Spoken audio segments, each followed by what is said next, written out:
अस्सलाम वालेकुम दोस्तों, कैसे हैं आप? अब तक ये चैनल आपने सब्सक्राइब नहीं किया, जरूर सब्सक्राइब कीजिए, साथ घंटी का निशान है उसको लाजमी दबाइए, इस वीडियो को लाइक कीजिए और नीचे कमेंट कीजिए किस शहर किस मुल्क से ये वीडियो देख रहे हैं ताकि मैं आपका शुक्रिया अदा कर सकूं। दोस्तों, रात गए जीएचक्यू में अहम इजलास हुआ। जनरल आसिम मुनीर जिस तरह मुतहरिक हुए में है, उन्होंने तमाम कोर कमांडर्स को जमा किया और इस इजलास में क्या कुछ हुआ, इस इजलास के बाद बहुत सारे सियासतदान घबराए हुए हैं, उनकी नींदें हराम हो गई हैं। इस इजलास में जो फैसले किए गए, जिस उमूर पर बातचीत हुई, उसके बाद हलचल मच गई है। पूरी तफसील आगे वीडियो में मैं आप दोस्तों के सामने रखता हूं, लेकिन पहले आप दोस्तों को बताते हैं गुज़िश्ता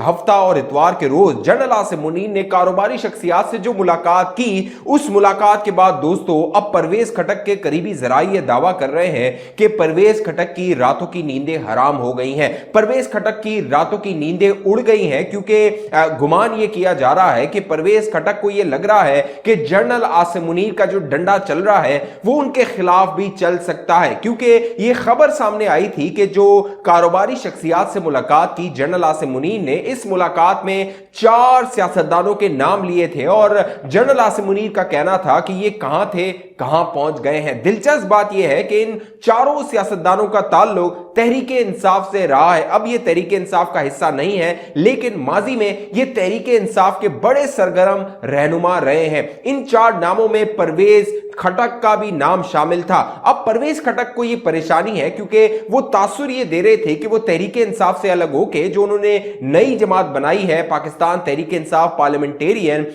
तासुर ये था कि जी इसके पीछे एस्टेब्लिशमेंट है, एस्टेब्लिशमेंट की पुष्पनाई हासिल है। अगर एस्टेब्लिशमेंट की पुष्पनाई होती तो परवेज खटक का नाम जनरल आसिम मुनीर को क्यों लेना पड़ता। जनरल आसिम मुनीर ने जो हफ्ते और इतवार के रोज कराची और लाहौर में ये अहम मुलाकातें की, इन मुलाकातों में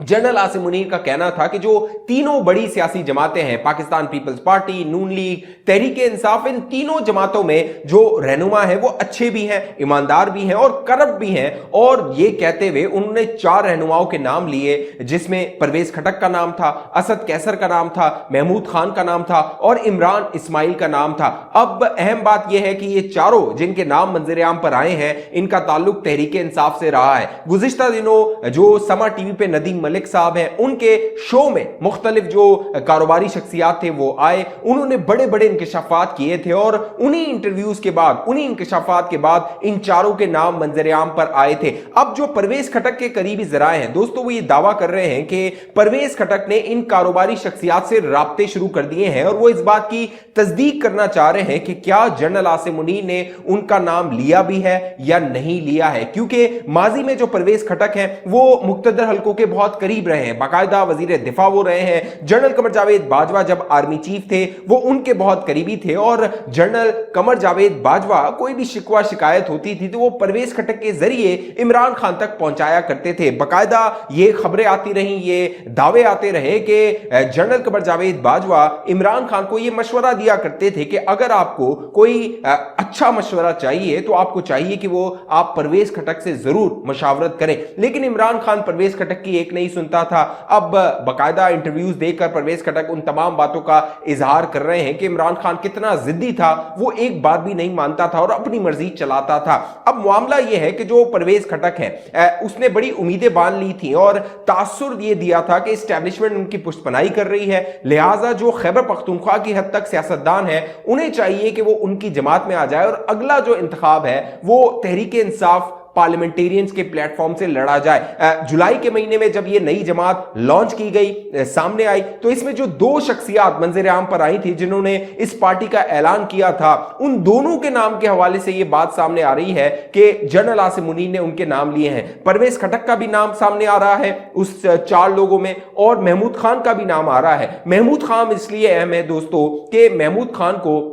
इमरान खान ने अपने बहुत करीब रखा हुआ था और वो बड़ा उसका एतमाद का बंदा था और बाकायदा जब खैबर पख्तूनख्वा का वजीर आला बनाना था तो महमूद खान एक गैर मारूफ सा नाम था। जिस तरह पंजाब में बुजदार को बनाया गया, जो खैबर पख्तूनख्वा में महमूद खान को बनाया गया था। और जो महमूद खान और परवेज खटक है, इनकी भी आपस में बड़ी सियासी चपकलिश चल रही थी क्योंकि परवेज खटक चाहता था कि वो खैबर पख्तूनख्वा का वजीर आला बने और नई पार्टी बनाने के बाद जो तासुर दिया जा रहा था परवेज खटक की जानिब से कि अगला जो चीफ मिनिस्टर खैबर पख्तूनख्वा होगा वो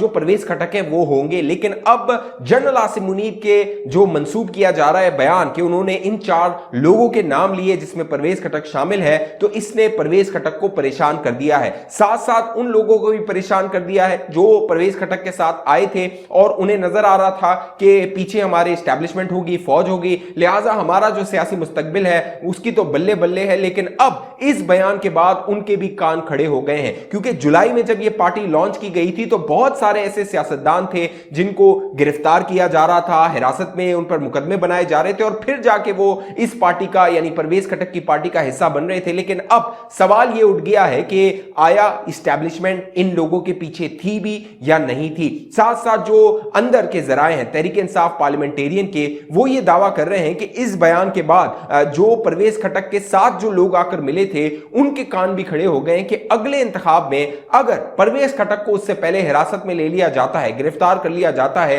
तो उनका सियासी मुस्तकबिल क्या होगा। क्योंकि आपको याद होगा परवेज खटक जब वजीर आला खैबर पख्तूनख्वा था तो उसके खिलाफ एक इंक्वायरी शुरू हुई थी BRT के हवाले से। जो 20 अरब का प्रोजेक्ट था वो तकरीबन 40 से 60 अरब रुपए तक पहुंच गया था BRT का, जिसको जंगला बस सर्विस जो इमरान नियाजी था वो कहा करता था।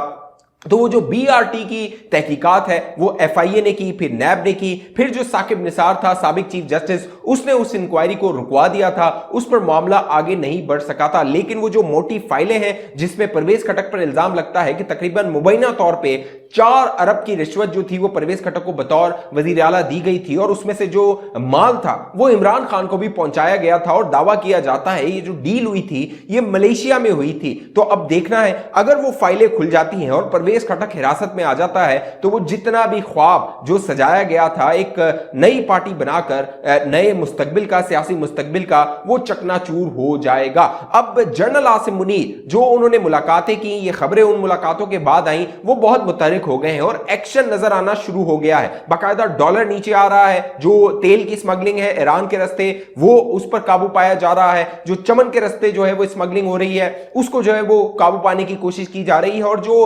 करेंसी स्मगलर्स हैं या करेंसी को जमा करने वाले, उनका जखीरा करने वाले लोग हैं, उनके खिलाफ बड़ा क्रैकडाउन और बड़ा एक्शन हो रहा है और बड़े सख्त फैसले हो रहे हैं। इन्हीं फैसलों से आगाही के लिए जो गुज़िश्ता रात GHQ में कोर कमांडर कॉन्फ्रेंस हुई और इस कॉन्फ्रेंस में जनरल आसिम मुनीर का जो माशी प्लान है जो वो पाकिस्तान में इस्तेहकाम लाना चाह रहे हैं उस हवाले से जो कोर कमांडर थे उनको बताया गया, उनको ब्रीफ किया गया और इस मुलाकात में तमाम कोर कमांडर्स ने जनरल आसिम मुनीर की हिमायत का ऐलान किया। वो तमाम फैसले, चाहे वो जो है वो स्पेशल इन्वेस्टमेंट यूनिट हो जो बनाया गया है फैसिलिटेशन सेंटर, उसके हवाले से मामलात हों, चाहे हालिया दिनों में जो इकदामात लिए गए हों वो हों, चाहे माशी इस्तेहकाम के हवाले से जो मामलात हों, गैर मुल्की सरमायाकारी के हवाले से मामलात हों, तमाम जितने भी ये उमूर है इस पर जो कोर कमांडर कॉन्फ्रेंस थी उसने एतमाद का इजहार किया। सबसे अहम जो बात थी इस कॉन्फ्रेंस में जिसका जिक्र हुआ वो पाकिस्तान को जो गैर इस्तेहकाम किया जा रहा है, अदम इस्तेहकाम का निशाना बनाया जा रहा है, जिसकी वजह से जो सरमायाकार हैं वो पाकिस्तान में आने से खौफजदा है कि पाकिस्तान में अगर सियासी इंतशार फैलता है, सियासी अदम इस्तेहकाम होता है तो उनका जो सरमाया है वो डूब सकता है। इसके बाद जो कोर कमांडर कॉन्फ्रेंस थे उन्होंने इस बात का आदा किया कि माशी तरक्की और इस्तेहकाम में अगर कोई रुकावट डालेगा तो उसको आहानी हाथों से निपटा जाएगा। साथ साथ जो प्रोपेगेंडा किया जाता है एक सोशल मीडिया पे तहरीक इंसाफ की जानिब से और उनके हमदर्दों की जानिब से जो पाकिस्तान में एक ऐसी तस्वीर दिखाई जाती है कि पाकिस्तान में सारे मामलात जो है वो बिगड़ चुके हैं। एक वक्त था जब ये पाकिस्तान को डिफॉल्ट करवाना चाहते थे इमरान नियाजी, श्रीलंका डिफॉल्ट की बातें करता था। आज उसी श्रीलंका में देखो जाओ वर्ल्ड कप हो रहा है, जो एशिया कप है वो हो रहा है। तो इमरान नियाजी और तहरीक इंसाफ की तो भरपूर कोशिश थी कि पाकिस्तान को अदम इस्तेहकाम का निशाना बना दिया जाए ताकि फिर उसको अवाम में जो है वो हासिल कैश करवाया जाए और उससे वोट लेके दोबारा इख्तिदार हासिल किया जाए। लेकिन जनरल आसिम मुनीर ये फैसला कर चुके हैं कि अब किसी तरह का भी प्रोपेगेंडा बर्दाश्त नहीं किया जाएगा। इसीलिए उन्होंने कारोबारी शख्सियात से मुलाकात में 4 टास्क फोर्सेस का ऐलान किया था और उसमें एक टास्क फोर्स सोशल मीडिया के हवाले से भी थी। तो देखना है अब जो जनरल आसिम मुनीर के पीछे ये तमाम कोर कमांडर आके खड़े हो गए हैं, किस तरह पाकिस्तान को माशी ट्रैक पर दोबारा डाला जाता है। और वो जो नवाज शरीफ को इख्तिदार से निकालने के बाद पाकिस्तान को अदम इस्तेहकाम का शिकार किया गया था 2017 के बाद, देखिए पाकिस्तान में अमन नहीं आ सका, माशी तरक्की नहीं हो सकी, पाकिस्तान पीछे ही जाता रहा है। तो अब दोबारा उसको कैसे ट्रैक पर डाला जाता है। साथ साथ इमरान नियाजी जो अटक जेल में मौजूद है उसको रिहाई दिलवाने के हवाले से एक खबर आती रही थी कि मोहम्मद बिन सलमान, जो शहजादा मोहम्मद बिन सलमान है, वो पाकिस्तान आ सकते हैं और यहां आकर कोई डील हो सकती है। अब खबर यह आई है कि मोहम्मद बिन सलमान ने जो पाकिस्तान का दौरा करना था अब वो दौरा नहीं हो रहा, वो भारत जाएंगे, वहां पर G20 की कॉन्फ्रेंस है उसमें वो शामिल होंगे, लेकिन वो पाकिस्तान नहीं आएंगे। तो इमरान खान के लिए बड़ी बुरी खबर है कि उसकी रिहाई की जो उम्मीद थी वो दम तोड़ गई है। उसने अब अटक जेल में ही रहना है और शहजादे ने आकर उसको रिहाई नहीं दिलवानी है। वही शहजादा जिसकी गड़ी चोरी करके बाजार में नीलाम कर दी थी, अब उसने इमरान खान की मदद से इनकार कर दिया है। इस हवाले से जो भी मामलात होंगे मैं आप दोस्तों को बाखबर रखूंगा। सियासी मामलात में अगर आप दिलचस्पी रखते हैं, बाखबर रहना चाहते हैं, आप तक मालूमात पहुंचती रहे, तो जरूर चैनल को सब्सक्राइब कीजिए, साथ घंटी का निशान है उसको लाजमी दबाइए, इस वीडियो को लाइक कीजिए। तकरीबन 1000 के करीब लाइक जो है वो इस वीडियो पे होने चाहिए और नीचे कमेंट कीजिए किस शहर किस मुल्क से ये वीडियो देख रहे हैं, ताकि मैं आपका शुक्रिया अदा कर सकूं। फेसबुक पे देखने वाले दोस्त पेज को लाइक फॉलो करके इस वीडियो को लाजमी शेयर कर दीजिए। अगली वीडियो तक मुझे इजाजत दीजिए, अपना ख्याल रखिएगा। पाकिस्तान जिंदाबाद।